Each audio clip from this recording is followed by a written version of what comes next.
പ്രിയപ്പെട്ടവരെ, കേരളത്തിലെ ബാങ്കുകളിലെ താൽക്കാലിക ജീവനക്കാരുടെ ഉജ്ജ്വല പ്രസ്ഥാനമായ ബാങ്ക് ടെമ്പററി എംപ്ലോയീസ് ഫെഡറേഷന്റെ നേതൃത്വത്തിൽ ഈ ഡിസംബർ 19 രാജ്ഭവൻ മാർച്ച് നടത്തുകയാണ്. ബാങ്ക് എംപ്ലോയീസ് ഫെഡറേഷൻ ഓഫ് ഇന്ത്യയുടെ ഏറ്റവും പ്രധാനപ്പെട്ട ഘടക സംഘടനകളിലൊന്നായ BTF, അതിലെ 600-ലധികം വരുന്ന തൊഴിലാളികളും സ്ഥിരം തൊഴിലാളികൾപ്പെട്ട 100 കണക്കിന് BFI അംഗങ്ങളും അണിനിരക്കുന്ന അത്യുജ്വലമായ മാർച്ച് CITUവിന്റെ സംസ്ഥാന പ്രസിഡന്റ് സഖാവ് TP രാമകൃഷ്ണനാണ് ഉദ്ഘാടനം ചെയ്യുന്നത്. 12ാം ഉഭയകക്ഷി കരാർ പ്രകാരം സ്ഥിരം തൊഴിലാളികൾക്ക് വേതന വർധനവ് ലഭിക്കുമ്പോൾ 20% കൂലി വർധനവ് താൽക്കാലിക തൊഴിലാളികൾക്ക് ലഭിക്കണം എന്നതാണ് ഏറ്റവും പ്രധാനപ്പെട്ട ഡിമാൻഡ്.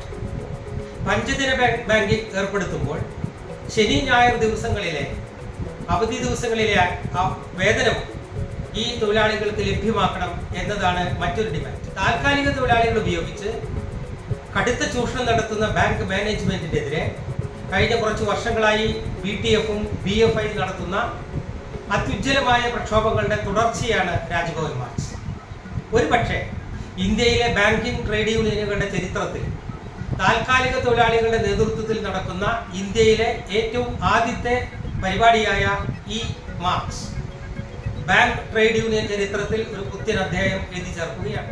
ഇത്തരം പരിപാടികൾ നടക്കുമ്പോൾ ബാങ്ക് മാനേജ്മെന്റുകളോ ഇവരെ വെച്ചിട്ടുള്ള ഏജൻസികളോ ഇതിന്റെ പ്രാധാന്യം കണക്കിലെടുത്ത് ഇവർ ഉന്നയിക്കുന്ന വിഷയങ്ങൾ ഗൗരവബുദ്ധിയെ പരിശോധിക്കണം എന്നാണ് ഞങ്ങൾക്ക് ആവശ്യപ്പെടാനുള്ളത്. ഇന്ത്യയിലെ തൊഴിലാളികളുടെ ട്രേഡ് യൂണിയനുകളുടെ കേന്ദ്രമായ സെന്റർ ഓഫ് ഇന്ത്യൻ ട്രേഡ് യൂണിയൻസിന്റെ പൂർണ്ണ പിന്തുണയോടെയാണ് BTFിന്റെ പ്രവർത്തനം തുടരുന്നത്. അതുകൂടെ കണക്കിലെടുത്ത് കേന്ദ്ര സർക്കാരും ബാങ്ക് മാനേജ്മെന്റുകളും തൊഴിലാളികളെ ഭിന്നിപ്പിക്കുന്നതിന് പകരം താൽക്കാലികം സ്ഥിരം തൊഴിലാളികൾ എന്ന വേർതിരിവ് നടത്താതെ സ്ഥിരം തൊഴിലാളികൾക്ക് കൊടുക്കുന്ന ആനുകൂല്യങ്ങൾക്ക് ആനുപാതികമായി താൽക്കാലിക തൊഴിലാളികളെ കൂടെ പരിഗണിച്ച് മതിയാക്കും.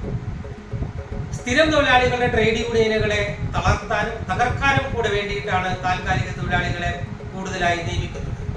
ഇവിടെ താൽക്കാലിക തൊഴിലാളികൾ തന്നെ സംഘടിച്ച് സ്ഥിരം തൊഴിലാളികളെക്കാളും ഉജ്ജ്വലമായ മാതൃകയിൽ പ്രക്ഷോഭം നടത്തുമ്പോൾ ഇന്ത്യയിലെ ബാങ്കിംഗ് ട്രേഡ് യൂണിയൻ ചരിത്രത്തിൽ പുതിയ അധ്യായം എഴുതി ചേർക്കുമ്പോൾ ഇന്ത്യയിലെ വേതനത്തിന്റെ ഭാഗമായി മാത്രമല്ല സാമൂഹ്യ രാഷ്ട്രീയ രംഗത്ത് വലിയ മാറ്റങ്ങൾ സൃഷ്ടിക്കുന്ന ഈ പ്രക്ഷോഭത്തിന് ഇന്ത്യയിലെ മുഴുവൻ തൊഴിലാളി വർഗത്തിന്റെയും പിന്തുണയുണ്ട്.